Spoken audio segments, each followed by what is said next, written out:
Pemirsa pandemi COVID-19 sane ngelimbak dawek Maret nelintang, janten nguah widang kesehatan ekonomi miwah sosial. Dahat kerasayang oleh krama ring Bali, sane dahat ngandalang widang pariwisata.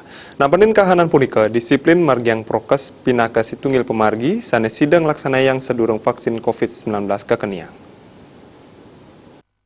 Manut Wakil Gubernur Bali Cokorda Oke Arte Ardanuskawati, tren kasus penularan melarapan transmisi lokal saya nincap, jantan mawasana sajroning perekonomian mewah sosial krama.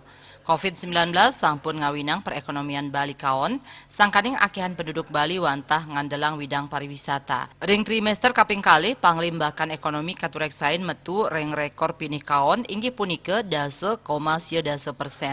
Tios akeh karyawan sani dirumahkan tur makudang-kudang pikobat sosial taler medal.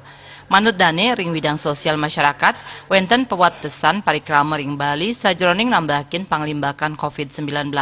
Nanging pewatesan puniki nguah kauripan sosial miwah maagama ring Bali, santukan krama Bali kasengguh komunal. Ringgalah punika Wago Bali mepiteket majeng para relawan mangde nyaringin pelatihan tur ngwedarang pengruhan sane kapolih majeng keluargan ipun miwah krama ring widangan suang-suang.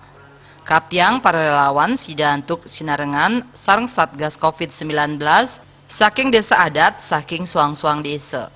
Widya Stuti Bisnis Bali nguning